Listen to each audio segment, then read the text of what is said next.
स्वागत है हमारे चैनल में।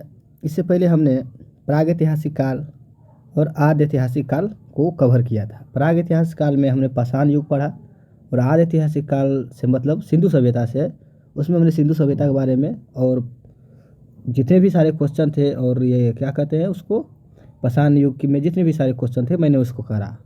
मेरा उम्मीद है कि आपको उनसे एक भी प्रश्न बाहर नहीं जाएंगे और मेरा ये भी गारंटी है कि पूरी जो सीरीज ख़त्म हो जाएगी इतिहास की तो उससे भी आपका एक भी प्रश्न बाहर नहीं जाएगा, ये मेरी गारंटी है। ठीक है, तो इतिहास में जो भी कॉम्पिटिटिव एग्जाम पूछे जाते हैं उससे एक भी प्रश्न बाहर नहीं जाएगा। तो हम शुरू करते हैं। अच्छा, आप चैनल पर नए हैं तो इसको सब्सक्राइब कीजिए, लाइक कीजिए, शेयर कीजिए। आज हम वैदिक काल पढ़ेंगे। वैदिक काल से मतलब ऐतिहासिक काल। ऐतिहासिक काल में जानते हैं ऐतिहासिक काल के अंदर उसी चीज़ को रखा जाता है जिसके लिखित स्वरूप उपलब्ध होते हैं। तो वैदिक काल के भी लिखित स्वरूप मिलते हैं, इसलिए इसको ऐतिहासिक काल में रखा गया है। तो वैदिक काल हम देखते हैं।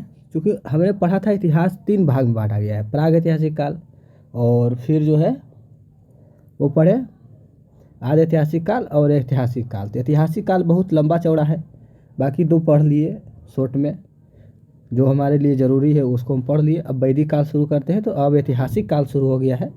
ऐतिहासिक काल चलेगा, अभी लंबा चलेगा। चलिए तब शुरू करते हैं। वैदिक काल।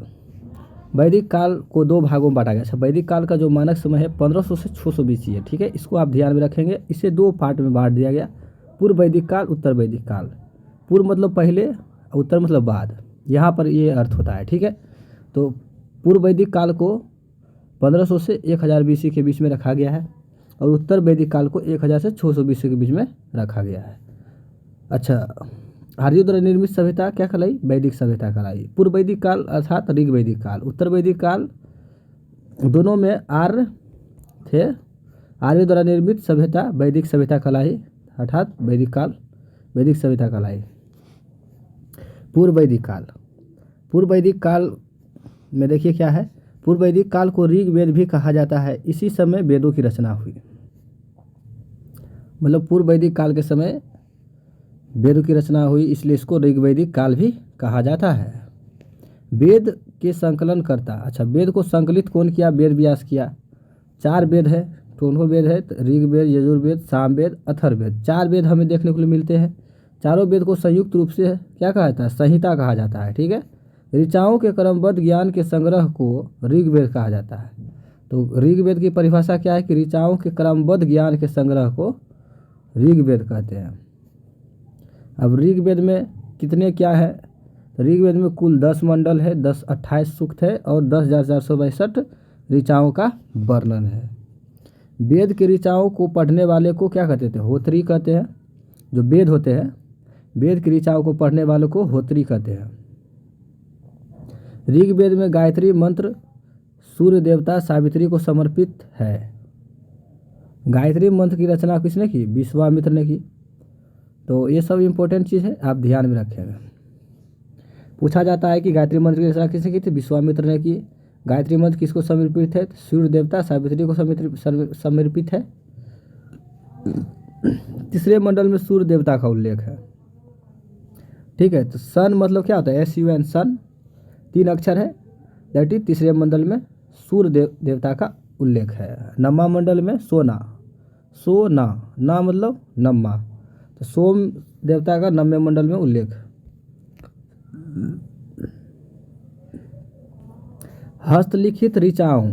ठीक है, हस्तलिखित हाथ से लिखी हुई ऋचाओं को खील कहा जाता है। इस 8वें मंडल के अनुसार, 8वें मंडल के अनुसार हाथ से लिखी गई ऋचाओं को खील कहा जाता है। यह यज्ञ की देखरेख ब्रह्मा करता था। यज्ञ जो होता था उसका देखरेख ब्रह्मा करता था। उसके बाद जो है 4 ब्राह्मण, 4 वर्ण समाज की कल्पना ऋग्वेद के 10वें मंडल में है। पुरुष सूक्त का वर्णन भी 10वें मंडल है। तो 4 वर्ण समाज की कल्पना ये पूछा जाता है कि ऋग्वेद के कौन मंडल में है? तो 10 मंडल में। और पुरुष सूक्त का भी 10वां मंडल में। इधर क्वेश्चन पूछा जाता है बराबर। 4 वर्ण ब्राह्मण, क्षत्रिय, वैश्य एवं शूद्र है। जो ऋग्वेद के 10वें मंडल है उसके अनुसार 4 वर्ण जो है ब्राह्मण है, क्षत्रिय है, वैश्य एवं शूद्र है। वेदों के अनुसार ब्रह्मा मुख से, ठीक है, ब्राह्मण जो है मुख से, क्षत्रिय भुजाओं से तथा वैश्य जांघों से और शूद्र जो है पैरों से पैदा लिया है, उत्पन्न हुआ है, ये कहने का मतलब है। तो वेद वेद है, अब जो कह रहा है उसको तो मानना पड़ेगा, यही तो हिंदू धर्म की जटिलता है। ऋग्वेद में प्रयुक्त अधन्य शब्द क्या है? अधन शब्द का अर्थ है गाय। तो ऋग्वेद में जो अधन्य शब्द होता है, ये क्वेश्चन पूछा जाता है, अधन शब्द का अर्थ क्या होता है? तो गाय। फिर है ऋग्वेद में इंद्र के लिए 250 अग्नि और अग्नि के लिए 200 ऋचाएँ। तो ऋग्वेद में इंद्र के लिए 250 ऋचाएँ हैं और अग्नि के लिए कितना है? 200 ऋचाएँ हैं। ऋचाएँ मतलब समझ लीजिए, यहाँ लिखा गया है ऋचा, लेकिन ऋचा एक जगह लिखा गया है, देखिए ये ऋचा है, यहाँ पर दिख रहा है ऋचा, तो यही ऋचाएँ हैं। ऋचाओं के क्रमबद्ध ज्ञान को ही क्या कहते हैं? क्या है? ऋचाओं के क्रमबद्ध ज्ञान के संग्रह को ऋग्वेद कहा जाता है। तो यही समझ ऋचाएँ 250 अग्नि के लिए थी, इंद्र के लिए 250 ऋचाएँ हैं और अग्नि के लिए 200 ऋचाएँ हैं। प्राचीन इतिहास के साधन के रूप में ऋग्वेद के बाद शतपथ ब्राह्मण का स्थान है। तो प्राचीन इतिहास के साधन के रूप में ऋग्वेद के बाद कौन सा? शतपथ ब्राह्मण का स्थान है। यजुर्वेद, इसमें यज्ञ के नियम विधि विधानों का संकलन मिलता है। तो यज्ञ के नियम विधि विधानों का संकलन मिलता है। यजुर्वेद जो है गद एवं पद दोनों में है। तो ये देख लीजिए, यजुर्वेद जो है गद एवं पद दोनों में है। अब देखिए सामवेद। सामवेद, इसके पाठनकर्ता को उधात्री कहा जाता है। यह संगीत से संबंधित है। इस वेद को भारतीय संगीत का जनक कहा जाता है। सारा का सारा लाइन इंपॉर्टेंट है, आप इसको ध्यान में रखिए और इसको दिमाग में भी रखिए। नोट, यजुर्वेद एवं सामवेद में कोई भी ऐतिहासिक विशिष्ट घटना का वर्णन नहीं मिलता है। तो दो वेद जो है यजुर्वेद और सामवेद में कोई भी ऐतिहासिक विशिष्ट घटना का वर्णन नहीं मिलता है। और ऋग्वेद के बाद जो है शतपथ ब्राह्मण का स्थान आता है ऐतिहासिक घटना क्रम में, प्राचीन इतिहास के रूप में। प्राचीन इतिहास के रूप साधन के रूप में ऋग्वेद के बाद शतपथ ब्राह्मण का स्थान है, ये भी क्वेश्चन पूछा जाता है। अब देखिए अथर्वा ऋषि, अथर्ववेद, अथर्वा ऋषि। एक चीज़ आपको जानना जरूरी है कि कहता है लोग कि वेद के रचनाकार, ऐसे बोल देता है कि वेद व्यास है, ऐसा नहीं है। वेद का, हर एक वेद का रचना अलग अलग आदमी ने किया है, उसको संकलित रूप में लाया है वेद व्यास। तो इसलिए कहता है कि कहा जाता है कि वेद के संकलनकर्ता कौन है? तो महर्षि वेद व्यास। तो अथर्ववेद, अथर्ववेद अथर्वा ऋषि द्वारा रचित की गई है अथर्ववेद। यह वेद कन्याओं के जन्म की निंदा करता है। ये बहुत इंपॉर्टेंट लाइन है, ये पूछा जाता है कि कौन सा वेद कन्याओं के जन्म की निंदा करता है? तो वो है अथर्ववेद हो गया। इसमें जादू टोना विचारों एवं अंधविश्वासों का वर्णन मिलता है। अथर्ववेद में परीक्षित को कुरुओं का राजा कहा गया है। तो ये भी लाइन इंपॉर्टेंट है, इसमें जादू टोना है, अंधविश्वास है, विचारों आदि का वर्णन मिलता है। अथर्ववेद में परीक्षित को क्या कहा गया है? कुरुओं का राजा कहा गया है। अच्छा, ये भी लाइन पूछा जाता है, सभा एवं समिति को प्रजापति की 2 पुत्रियां कहा गया है। फिर ऋग्वेद से जुड़ी एकमात्र जीवित शाखा कौन सी है? साकल शाखा। ऋग्वेद से जुड़ी एकमात्र जीवित शाखा साकल शाखा है। यजुर्वेद की 2 शाखा है, कृष्ण यजुर्वेद और शुक्ल यजुर्वेद। तो यजुर्वेद की 2 शाखाएं देख लिए कौन कौन से? कृष्ण यजुर्वेद और शुक्ल यजुर्वेद। सबसे प्राचीन वेद ऋग्वेद है तथा सबसे बाद का वेद अथर्ववेद है। देख लिए, सबसे प्राचीन वेद कौन सा हो गया? ऋग्वेद, तथा सबसे बाद का वेद अथर्ववेद हो गया। संहिता अर्थात वेदों के बाद स्थान है। संहिता का मतलब ही होता है, संहिता का मतलब ही होता है कि जो चारों वेदों को संकलित रूप से संहिता कहा जाता है, अर्थात वेदों के बाद स्थान है ब्राह्मणों, अर्णयक एवं उपनिषद का। तो एक क्रम आता है सजाने के लिए, लिख देगा संहिता, ठीक है, लिख देगा संहिता, संहिता लिख देगा, फिर लिख देगा इस तरह से देगा, क्रम में सजाइए, फिर ब्राह्मण लिख देगा, फिर अर्णयक लिख देगा, फिर जो उपनिषद लिख देगा। तो उसको क्रम में सजाना पड़ेगा। तो आप यही क्रम मारेंगे, पहले संहिता मारेंगे, ठीक है, या वेद मारेंगे, उसके बाद ब्राह्मण, उसके बाद अर्णयक एवं उपनिषद। उपनिषद सबसे लास्ट में है, सबसे पहले वेद है, देयर आफ्टर ब्राह्मण, देयर आफ्टर अर्णयक। तो ये दिमाग में रखना है, क्योंकि उल्टा पुल्टा करके आपको पूछा जा सकता है। अच्छा, वेद एवं उनके ब्राह्मण ग्रंथ के बारे में देख लेते हैं। तो वेद, ऋग्वेद के कौन कौन से ब्राह्मण ग्रंथ है? तो ऐतरेय एवं कौशिकी, यजुर्वेद के शतपथ एवं तैत्तिरीय, सामवेद का पंचविंश, अथर्ववेद का गोपथ। ये सब उतना इम्पोर्टेंट नहीं है, लेकिन अगर हम पढ़ रहे हैं तो हर एक चीज़ हमको जानना चाहिए, ताकि कोई भी पॉइंट हमसे नहीं छूटे।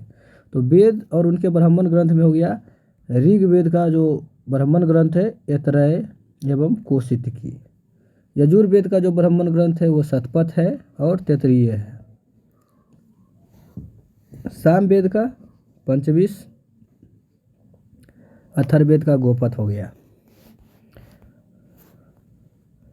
इन सभी ब्राह्मण ग्रंथ में परीक्षित के बाद एवं बिंबिसार के पूर्व की घटनाओं का वर्णन है। तो ये सभी जो ब्राह्मण ग्रंथ है, इसमें परीक्षित, कुरुओं का राजा कौन था? परीक्षित, परीक्षित के बाद एवं बिंबिसार के पहले की घटनाओं का वर्णन है, ठीक है। आयुर्वेद के प्रथम बार उल्लेख अथर्ववेद में हुई है। इसका अर्थ जीवन का विज्ञान है। आयुर्वेद का अर्थ क्या है? जीवन। सबसे पहला बार उल्लेख कहाँ? अथर्ववेद में हुई है। उपनिषद 108 है, जिनमें मूलभूत 13 उपनिषद को रखा गया है। तो टोटल उपनिषद 108 है, जिनमें मूल उपनिषद 13 है। सत्र स्त्री की सर्वाधिक गिरी हुई स्थिति, मतलब सबसे ज़्यादा गिरी हुई स्थिति मैत्रेयी संहिता में प्राप्त होती है। यहाँ पर मैत्रेयी होना चाहिए, आनी लिखा गया है, मैत्रेयी यो होगा। मैत्रेयी संहिता से प्राप्त होती है। इसमें स्त्री को जुआ एवं शराब की भांति भारतीय पुरुष, या भांति होना चाहिए, पुरुष का तीसरा मुख्य दोष बताया गया है। तो इसमें स्त्री को जुआ एवं शराब की भांति पुरुष को तीसरा मुख्य दोष बताया गया है। स्त्री की गिरी हुई स्थिति अथर्ववेद में भी है। इसमें स्त्री को जन्म की निंदा की गई है।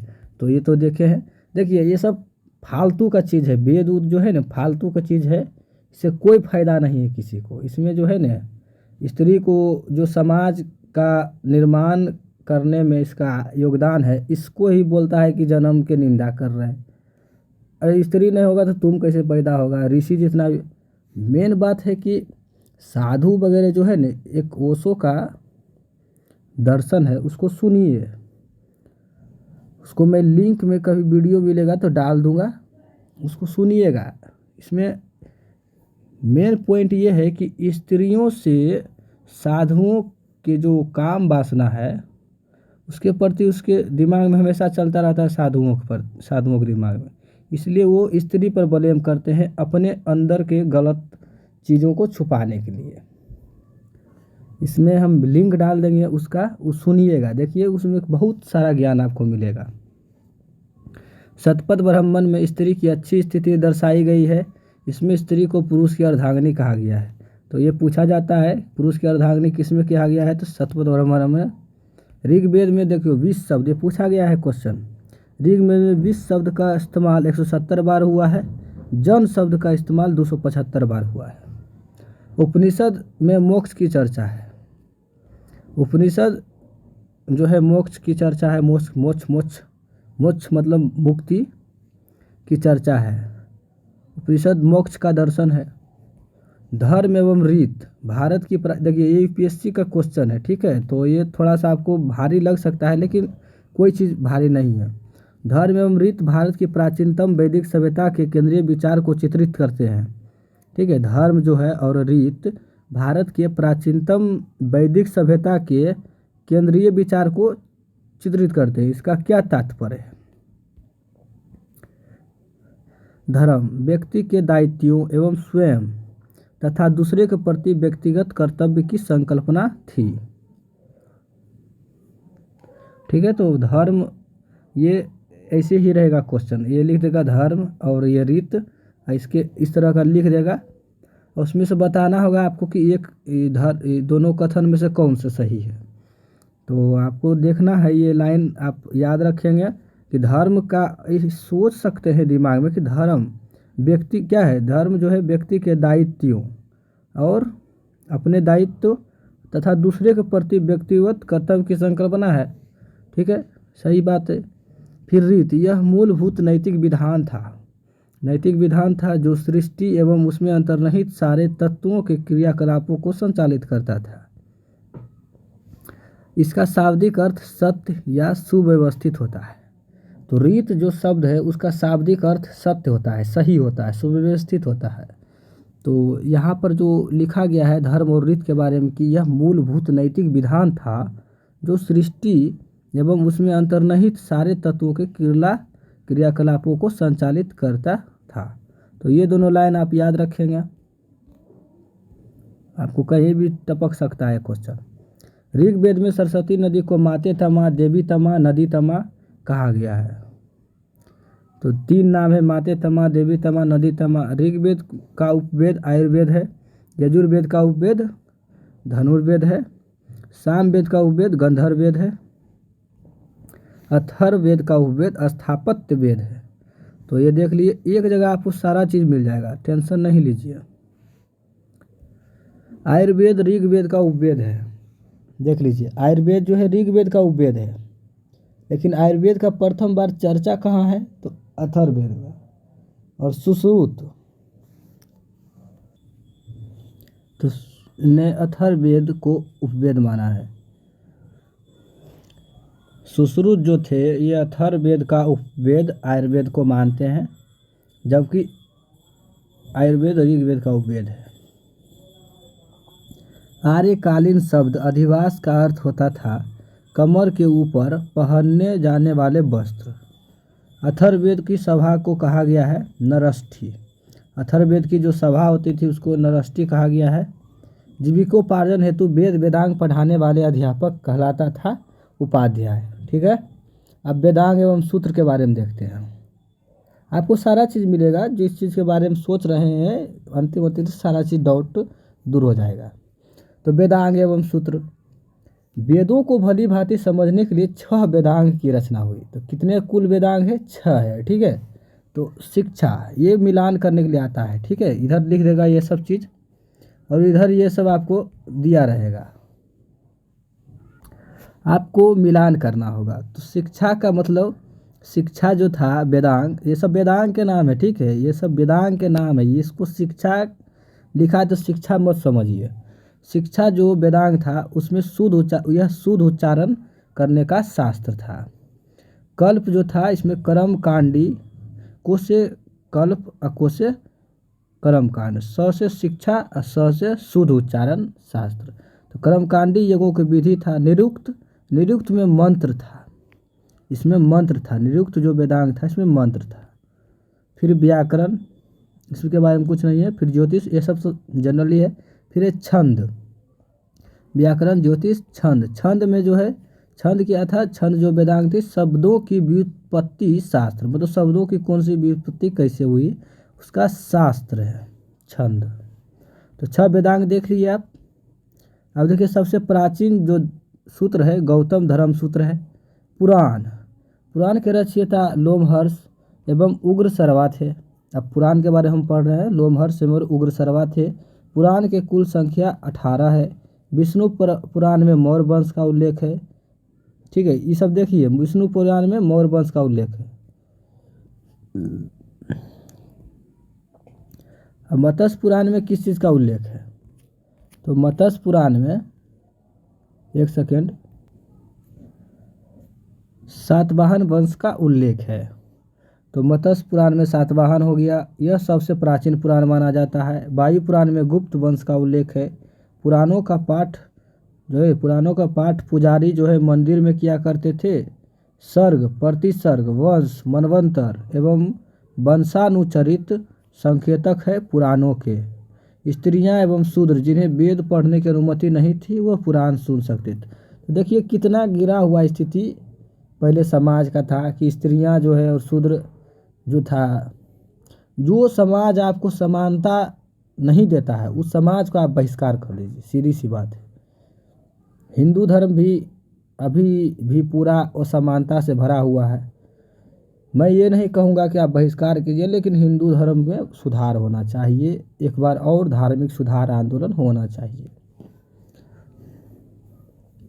तो आप यहाँ पर देख लीजिए कि सबसे जो प्राचीन पुराण है वो कौन सा है, मत्स्य पुराण है। मत्स्य पुराण में सातवाहन वंश का उल्लेख है, विष्णु पुराण में ये क्या बोलते हैं उसको, मौर्य वंश का उल्लेख है, और वायु पुराण में गुप्त वंश का उल्लेख है। तो वायु को गुप्त रखो, यही है। मानक ग्रंथ जो है मनुस्मृति है, शुंग काल।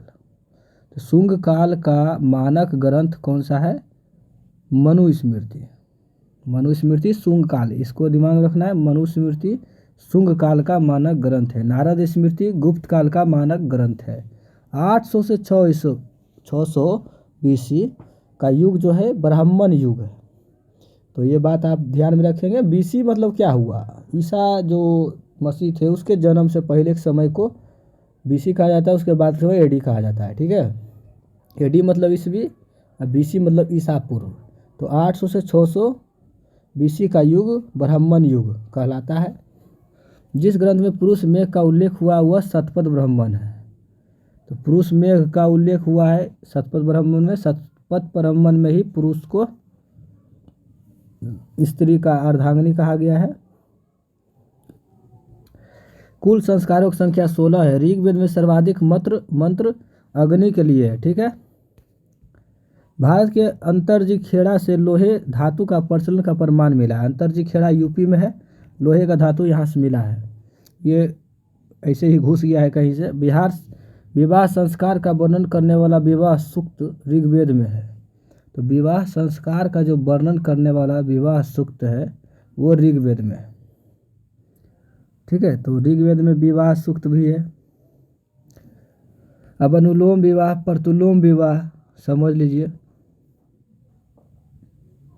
अनुलोम विवाह का मतलब है उच्च वर्ण का पुरुष तथा निम्न वर्ग की महिला से विवाह को अनुलोम विवाह कहा जाता है। मतलब ये अनुकूल है। ये कितना गलत चीज़ है कि उच्च वर्ण के अगर पुरुष निम्न वर्ग की महिला से विवाह कर लिया तो ये अनुकूल हो गया। आज भी यही समाज में है। जैसे ये अंतर्जातीय हो गया। और प्रतिलोम मतलब प्रतिकूल, ये गलत। प्रतिकूल का मतलब गलत। उच्च स्कूल की स्कूल यहाँ लिखा गया उच्च कुल की स्त्री तथा निम्न कुल का पुरुष के बीच विवाह को प्रतिलोम विवाह कहा जाता है। ठीक है, तो ये समझ गए। वैदिक युगीन सभा एक मंत्री परिषद थी। हिंदू पौराणिक गाथा के अनुसार किस सर्प ने समुद्र मंथन हेतु स्वयं को रस्सी के रूप में प्रस्तुत किया था, शेषनाग। ये जानते होंगे शेषनाग के बारे में। 14वीं सदी ईसा पूर्व एक अभिलेख जिसमें वैदिक देवताओं का वर्णन का उल्लेख हुआ है वह बोगजकाई है। तो ये वैदिक देवता से मतलब क्या हुआ, इंद्र, मित्र, वरुण, अरुण, जो भी समझ लीजिए वैदिक देवता में, सोम उम, वो सब का उल्लेख जो है बोगजकाई अभिलेख में 14वीं सदी ईसा पूर्व के जो अभिलेख है उसमें मिलता है वैदिक देवताओं का उल्लेख। आर्यों का जीविकोपार्जन का मुख्य साधन कृषि एवं पशुपालन था। ये तो जानते ही हैं। देखिए रीत मतलब वैदिक धर्म में यानी वह तत्व जो पूरे संसार या ब्रह्मांड को धार्मिक स्थिति में रखे या लाए। तो वैदिक धर्म में रीत का मतलब होता है कि वह तत्व जो पूरा संसार या पूरा ब्रह्मांड को धार्मिक स्थिति में रखे या लाए। गंडक, अच्छा ये सब पुराना नाम है। जैसे गंडक का नाम सदानीरा, वितस्ता का नाम झेलम हो गया, ये सब नदी है। सतुद्री का नाम सतलज, और गोमती का नाम गोमल हो गया। विपाशा का ब्यास नया नाम हो गया। सामवेद का संकलन ऋग्वेद पर आधारित है। ठीक है, सामवेद का संकलन किस पर आधारित है, ऋग्वेद पर। शुल्ब सूत्र किस विषय से संबंधित है, तो ज्यामिति से। उपनिषद का मुख्य विषय क्या है, दर्शन है, एवं उद्देश्य क्या है, मोक्ष प्राप्ति है। अभी ऊपर में देखे थे कि उपनिषद में किस चीज़ की चर्चा है, तो मोक्ष की चर्चा है। तो मेन उद्देश्य यहाँ क्या है, उपनिषद क्या है, एक दर्शन है, फिलोसफी है, एवं उद्देश्य इसका क्या है, मोक्ष प्राप्ति है। वैदिक साहित्य का क्रम, देखिए यही आ गया, यही क्वेश्चन आता है। वैदिक साहित्य का क्रम, तो पहले वैदिक संहिता देंगे, फिर ब्राह्मण, फिर अरण्यक, फिर उपनिषद। अच्छा, ऋग ऋग है ना होगा, ऋग्वैदिक आर्य जो है पशुचारी लोग थे। जैसे ऋग्वैदिक काल के जो आर्य थे वो क्या थे, पशुचारी लोग थे। इस तथ्य से क्या पुष्टि होता है, इस तथ्य से पुष्टि यही होता है कि पुरोहित मतलब जो मेहमान वगैरह आते थे उसको दिए जाने वाला उपहार जो थी वो गाय थी, ठीक है, गाय होती थी। लोपा मुद्रा ब्रह्मवादिनी थी, मतलब विद्वान थी, ब्राह्मण वादिनी थी जिन्होंने कुछ वेद मंत्रों की रचना की थी। निषक, देखिए निषक ऋग वैदिक काल में आभूषण को कहा जाता था। नोट पॉइंट है कि ऋग वैदिक काल में आभूषण को मतलब निषक कहता है, अर्थात यह गले में पहने जाने वाला आभूषण था। लेकिन उत्तर वैदिक काल में अर्थात परवर्ती काल में निषक को सिक्के को कहा जाने लगा। शतमान भी सिक्के के रूप में जाने लगा। तो यहाँ पर थोड़ा सा जो डिफरेंस है वो निषक जो ऋग वैदिक काल में उसको गले में पहनने जाने वाला आभूषण को कहा जाता था, लेकिन उत्तर वैदिक काल में अर्थात परिवर्तन काल मतलब परिवर्तनशील काल में निषक जो है सिक्के को कहा जाने लगा, ठीक है। और शतमान भी सिक्के को कहा जाने लगा, ठीक है। तो शतमान और सिक्के का संबंध समझिए।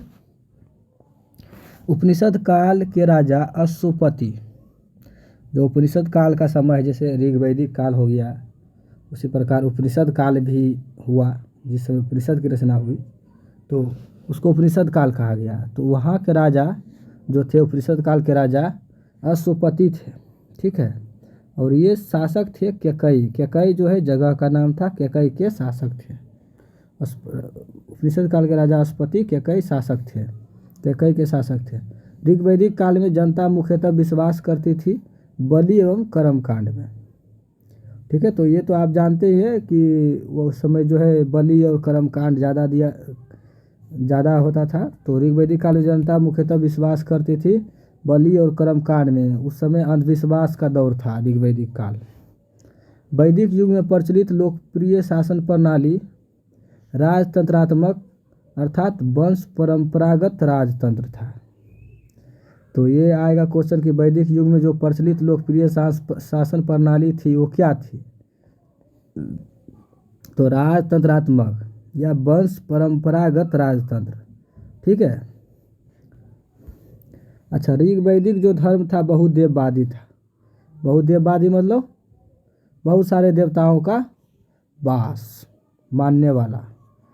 जैसे देख ही रहे बहुत सारे देवता यहाँ पर आ गए ऋग वैदिक धर्म में।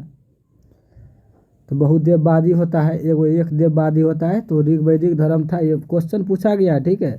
बहुदेववादी, इसमें जितना भी क्वेश्चन आ रहा है सब पूछ ले, इतने जान लीजिए। ऋग वैदिक आर्यों के पंचजन्य कबीले थे। ये सब जो है क्राउन ऑब्जेक्टिव, यूलुसेंट ऑब्जेक्टिव, सब्जेक्टिव, जितने भी सारे बुक है उस सब का निचोड़ है, ठीक है। इसमें आपको हल्का से हल्का क्वेश्चन, भारी से भारी क्वेश्चन मिलेगा। ऋग वैदिक आर्यों के जो पंचजन्य कबीले थे उसके नाम थे पुरु, यदु, तुर्वसु, दुर्हु एवं अनु। एक किक्कट होता है, किक्कट वो नहीं था, ठीक है। वो पंचजन में नहीं आते थे। किक्कट पंचजन कबीले में थे, पुरु, यदु, तुर्वसु, दुर्हु, अनु। बोगजकाई अभिलेख यह सूचना देता है कि आर्यों ने भारत में कदम ईरान से रखा, ठीक है। तो बोगजकाई अभिलेख ये भी सूचना देता है। इसमें जो है ऋग्वैदिक देवता भी देखने को मिलता है। ये कहाँ से आया जो आर्य, तो ईरान से। गोत्र शब्द का सर्वप्रथम उल्लेख ऋग्वेद में मिलता है। प्राचीन भारतीय समाज के 3 वर्ग मुख्य रूप से थे, कुल, वंश, गोत्र। तो प्राचीन जो भारतीय समाज था उसके 3 वर्ग मुख्य रूप से थे, कुल, वंश और गोत्र। और गोत्र शब्द सर्वप्रथम कहाँ उल्लेख मिलता है, तो ऋग्वेद में मिलता है, ठीक है। आर्यों के आदि देश के बारे में सर्वप्रथम बाल गंगाधर तिलक ने लिखा। आर्यों का जो आदि देश है, आदि देश मतलब मूल देश के बारे में सर्वप्रथम बाल गंगाधर तिलक ने लिखा। ऋग वैदिक काल में आर्य संस्कृति का धूर, अच्छा, ऋग वैदिक काल में आर्य संस्कृति का जो धूर था अंग एवं मगध क्षेत्र था। ठीक है, ऋग वैदिक काल में आर्य संस्कृति का धूर अंग एवं मगध क्षेत्र को कहा जाता है। पूर्व वैदिक आर्यों का मुख्य धर्म था। पूर्व वैदिक आर्यों मतलब ऋग वैदिक आर्यों का मुख्य धर्म था। देखिए, पूर्व वैदिक और ऋग वैदिक, ये उत्तर वैदिक क्यों लिखा गया बहुत जगह, इसलिए लिखा गया कि पूर्व वैदिक आर्य का एक अलग जो है परंपरा रहा और उत्तर वैदिक आर्य का एक अलग परंपरा रहा। ठीक है, पूर्व वैदिक आर्य जो है व्यवसाय के आधार से उस समय जो है वर्ण का निर्धारण होता था, लेकिन उत्तर वैदिक में क्या हो गया कि जन्म के आधार पर जो है उसका वर्ण का निर्धारण होने लगा। तो ये अंतर है, इसलिए पूर्व वैदिक आर्य और ऋग वैदिक, ये क्या बोलते हैं, उत्तर वैदिक आर्य में अंतर को समझिए। तो पूर्व वैदिक आर्यों का मुख्य धर्म था प्रवृत्ति, पूजा, यज्ञ। ये सब देख ही रहे हैं, यहाँ क्या था, प्रवृत्ति, पूजा, यज्ञ, ये सब मुख्य काम था, इसका मुख्य धर्म था। शतपथ ब्राह्मण में उल्लेखित राजा, शतपथ ब्राह्मण जो है जिसमें अर्धांगिनी बोला गया है स्त्री को पुरुष का, तो उल्लेखित राजा विदेध माधव, इसमें जो शतपथ ब्राह्मण में राजा उल्लेखित है उसका नाम है विदेध माधव। ये से संबंधित ऋषि थे गौतम रहुगण। तो शतपथ ब्राह्मण में उल्लेखित राजा विदेध माधव से संबंधित ऋषि थे ऋषि गौतम रहुगण। अछूत की अवधारणा किस काल में उद्धत हुई? तो धर्मशास्त्र के काल में पूछा जाता है, क्वेश्चन पूछा गया है। आर्य के प्रशासकीय इकाई कुल, ग्राम, 20 जन एवं राष्ट्र थे। तो आर्य के जो प्रशासकीय इकाई थे क्या क्या थे? कुल, ग्राम, 20 जन एवं राष्ट्र। 2 जैन तीर्थंकर जिसका नाम ऋग्वेद में है अरिस्टिनेमी और ऋषभदेव। ऋषभदेव प्रथम हो गया, अरिस्टिनेमी के माह हो गया 22वां हो गया। अस्तोमा सदगमय का उल्लेख ऋग्वेद में है एवं बृहदारण्यक उपनिषद दोनों में है। तो यहाँ पर देखिए, अस्तोमा सदगमय का उल्लेख ऋग्वेद में भी है और बृहदारण्यक उपनिषद दोनों में, ये सब दिमाग में रखना है। सत्यकाम जवाल की कथा अनब्याही माँ होने के लक्षण को चुनौती देती है की कथा, मतलब ये जो है छांदोग्य उपनिषद में आपको मिलेगा। सत्यकाम जवाल की कथा जो कि अनब्याही मतलब बिना ब्याह किए ही माँ हो जाती है और उसका नाम था सत्यकाम जवाल। तो इसकी एक कथा होने की लक्षण को उनकी माँ जो चुनौती देती है और इस कथा का वर्णन छांदोग्य उपनिषद में है। चारों आश्रम का सर्वप्रथम उल्लेख जाबलो उपनिषद में मिलता है। तो चारों आश्रम, ठीक है, तो कहाँ उल्लेख मिलता है? जाबलो उपनिषद में। इसमें सारा आपको इम्पोर्टेंट ही लाइन मिलेगा और फालतू क्वेश्चन नहीं मिलेगा। यहाँ पर A to Z आपको क्वेश्चन मिलेगा जो आप जानते हैं, जो आप नहीं जानते हैं, जो आपके एग्जाम में पूछे जा सकते हैं, जो पूछे गए हैं, सारा है। बृहदारण्यक उपनिषद में याज्ञवल्क्य गार्गी संवाद भी मिलता है। ठीक है, तो बृहदारण्यक उपनिषद याज्ञवल्क्य गार्गी संवाद मिलता है। ये दोनों वाद विवाद में चुनौती दिया था एक दूसरे को, तो उसी का संवाद जो है बृहदारण्यक उपनिषद में मिलता है। पूर्व जन्म का उल्लेख मिलता है शतपथ ब्राह्मण में। ठीक है, तो शतपथ ब्राह्मण में बहुत सारा चीज़ मिल रहा है। सबसे प्राचीन उपनिषद छांदोग्य एवं बृहदारण्यक है। तो सबसे पुराना उपनिषद कौन हो गया? छांदोग्य एवं बृहदारण्यक, ये दोनों उपनिषद सबसे पुराना है। पूर्व जन्म का उल्लेख बृहदारण्यक उपनिषद में भी मिलता है। ठीक है, तो पूर्व जन्म का उल्लेख बृहदारण्यक उपनिषद में मिलता है। ऋग वैदिक कालीन सर्व प्रमुख देवता इंद्र था अर्थात पुरंदर था। तो ऋग वैदिक काल में जो प्रमुख देवता था इंद्र अर्थात पुरंदर था। ठीक है, जो कि बाद में जो है ना उत्तर वैदिक काल में प्रजापति इसका स्थान ले लेता है। ठीक है, तो ये बात आपको ध्यान में रखना है। कृषि से संबंधी प्रक्रिया का उल्लेख ऋग्वेद के 4थे मंडल में मिलता है। कृषि से संबंधित जो प्रक्रिया है उसका उल्लेख ऋग्वेद के 4थे मंडल में मिलता है। ऋग्वेद काल के प्रमुख नदी जो है सिंधु थी। अच्छा, संग्रहिता का अर्थ होता है कोषाध्यक्ष, ये पूछा जाता है। संग्रहिता का अर्थ क्या है? कोषाध्यक्ष। ग्रामीणी गांव के मुखिया को कहा जाता था।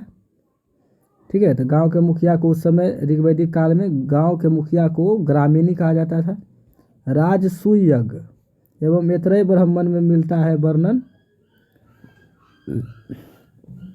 तो ऐतरेय ब्राह्मण में राजसूय यज्ञ का आपको वर्णन मिलता है। राजसूय यज्ञ राज्याभिषेक के समय कराया जाता था। अश्वमेध यज्ञ साम्राज्य विस्तार के लिए कराया जाता था। वाजपेयी यज्ञ ये क्यों कराया जाता था? तो ये रथ दौड़ शक्ति प्रदर्शन के लिए किया जाता था। लांगल मतलब हल होता था, हल को कहा जाता था। उर्वरा मतलब जूते हुए खेत को कहा जाता था उर्वरा। अच्छा, सीता किसको होता है? हल से बनी नालियाँ या रेखाओं को सीता कहा जाता था। ये सब क्वेश्चन पूछा जाता है और पूछा भी गया है। आर्य जो है, आर्य के बारे में देखिए। आर्य सर्वप्रथम पंजाब एवं अफगानिस्तान में बसे। ठीक है, इसमें विवाद है। ठीक है, ये सब जो है ना, अगर इतिहास को डिटेल से पढ़िएगा तो ये सब एक विवाद है। लेकिन देखिए, अब ये कह रहा आर्य सर्वप्रथम पंजाब एवं अफगानिस्तान में बसे। मैक्स मुलर ने आर्यों का मूल निवास स्थान मध्य एशिया माना है। कोई कहीं माना है, कोई कहीं माना है। ठीक है, तो ये सब इतिहासकार अलग अलग रूप में मतलब अपना अपना मत दिए हैं। भारतीय इतिहास जो है ना बहुत जो है विवादित है, जबकि यूरोप का इतिहास, उधर जो ठंडा प्रदेश का इतिहास, वहाँ का इतिहास उतना विवादित नहीं है। इसलिए विवादित नहीं है कि वहाँ का जो बुक वगैरह था वो जल्दी ठंडा प्रदेश होने के कारण डिकम्पोज नहीं हुआ। लेकिन भारत में जो है गर्म प्रदेश है, जिससे कि यहाँ का पुराना जो पुरातात्विक चीज़ था या स्रोत था वो डिकम्पोज ज़्यादा हो गया, इसलिए ये विवाद है। आर्यों द्वारा मुख्य निर्मित सभ्यता वैदिक सभ्यता कहलाई। यह ग्रामीण सभ्यता थी, इसकी भाषा संस्कृत थी। तो आर्यों द्वारा निर्मित सभ्यता वैदिक सभ्यता कहलाई। यह ग्रामीण सभ्यता थी, इसकी भाषा संस्कृत थी। आर्यों के प्रशासनिक इकाई आरोही क्रम में 5 भाग में बटे थे: कुल, ग्राम, विष, जन, राष्ट्र। तो ये बढ़ते क्रम में है। ठीक है, फिर एक कुल का अर्थ क्या होता था? परिवार होता था। परिवार के मुखिया पिता या कुलप कहा जाता था। इसी प्रकार ग्राम के मुखिया को ग्रामणी, विष के प्रधानमंत्री को विषपति और जन के शासक को राजन कहलाते थे। ग्रामीण जो लड़ाकू दल का प्रधान भी होता था। ग्रामीणी जो था, ग्रामीणी का अर्थ हम लोग ग्रामीणी का अर्थ क्या हुआ? ग्राम के मुखिया को ग्रामीणी कहता था। ये जो है लड़ाकू दल का प्रधान भी होता था। राजा सहित कुल रत्नी की संख्या 12 थी। बाजपति गोचर भूमि के अधिकारी को कहा जाता था। उग्र का कार्य अपराधियों का पकड़ना था। उग्र आदमी क्या करता है? अपराधी पकड़ेगा, अपराधियों का पकड़ना था।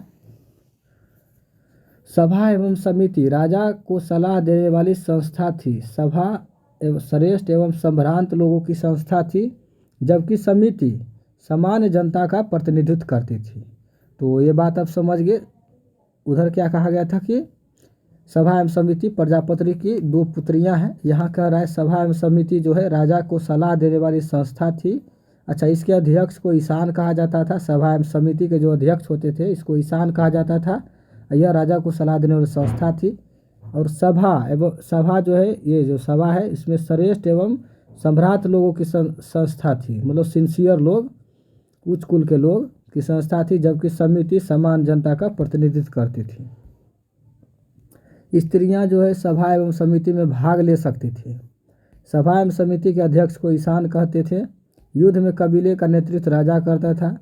युद्ध के लिए गविष्टि शब्द का प्रयोग किया जाता है, अर्थात गविष्टि का अर्थ होता था गाय का खोज। ठीक है, तो गाय का खोज समझ गए। दशराग युद्ध का उल्लेख ऋग्वेद के 7वें मंडल में है। यह रावी नदी के तट पर लड़ा गया। सुदास एवं 10 जन के बीच यह युद्ध हुआ। सुदास विजयी हुआ। तो दशराग युद्ध के बारे में क्या जान गए कि यह उल्लेख जो है ऋग्वेद के 7वें मंडल में है और रावी नदी के तट पर हुआ। सुदास एवं 10 जन के बीच हुआ, तो सुदास विजयी हुआ। ऋग्वैदिक समाज 4 वर्गों में बटा था। ठीक है, 4 वर्गों में बटा था। कौन कौन से वर्ग था? तो ब्राह्मण, क्षत्रिय, वैश्य, शूद्र। ये जानते हैं। यह विभाजन व्यवसाय पर आधारित था, लेकिन उत्तर वैदिक काल में यह विभाजन वंश या जन्म के आधार पर आधारित हो गया। ठीक है, देखें ना, यही अंतर है, मूल अंतर है।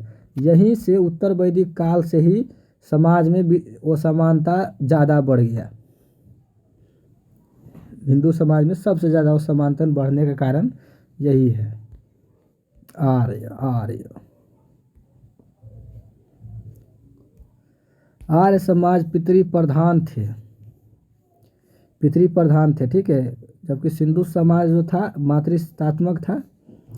सिंधु समाज नगरीय सभ्यता थी, लेकिन आर्य जो समाज था ग्रामीण सभ्यता थी। वैदिक काल में तंत्रात्मक प्रणाली थी। तो देखिए कि ये वैदिक काल राजतंत्रात्मक प्रणाली थी। आर्य समाज की सबसे छोटी इकाई परिवार या कुलप थी। स्त्रियां इस समय जग यही था। आर्य समाज की सबसे छोटी इकाई थी क्या था? परिवार, 20 जन राष्ट्र, यही था। तो सबसे छोटा था परिवार या कुलप। कुलथी लिखा गया है, कुलप होगा यहाँ। फिर स्त्रियां इस समय में जग में अपनी जग नहीं, यहाँ यज्ञ होगा, यज्ञ में अपने पति के साथ भाग ले सकती थी। बाल विवाह पर्दा प्रथा का प्रचलन नहीं था। तो बाल विवाह देखिए यहाँ नहीं है, पर्दा प्रथा का प्रचलन नहीं है। ये इम्पोर्टेंट लाइन है, बाल विवाह पर्दा प्रथा का प्रचलन नहीं था। गार्गी देखिए, गार्गी ने याज्ञवल्क्य को वाद विवाद में चुनौती दी थी। इसका वर्णन बृहदारण्यक उपनिषद में मिलता है। ये भी देखे थे ऊपर में। आर्यों का मुख्य पेय पदार्थ सोमरस था। यह वनस्पति से बनाया जाता था। जीवन भर अविवाहित रहने वाली महिला अमाजु कहा जाता था। आर्य 3 प्रकार के वस्त्र पहनते थे, बास, अधिवास एवं उष्णिक। अंदर पहनने वाले कपड़े को निबी कहा जाता था। आर्यों का मुख्य व्यवसाय कृषि एवं पशुपालन था।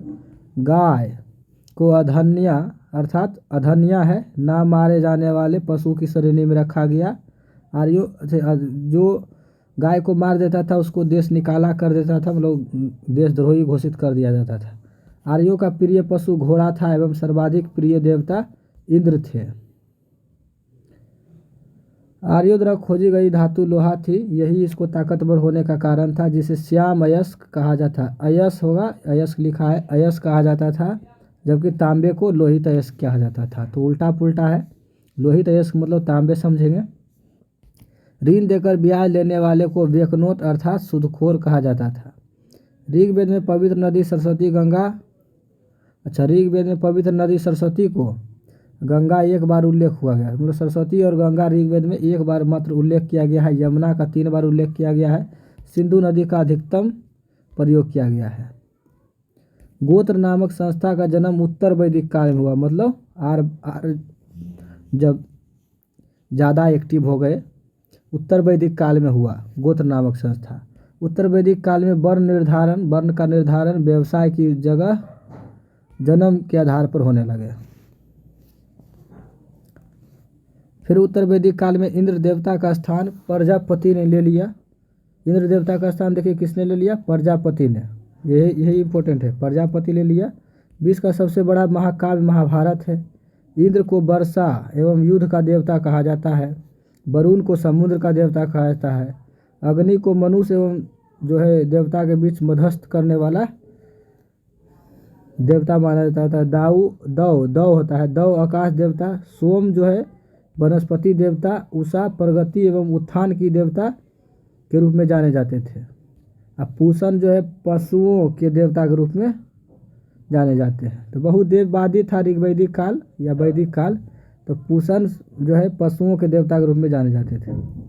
फिर देखिए अश्वनी विपत्तियों को हराने वाला देवता था।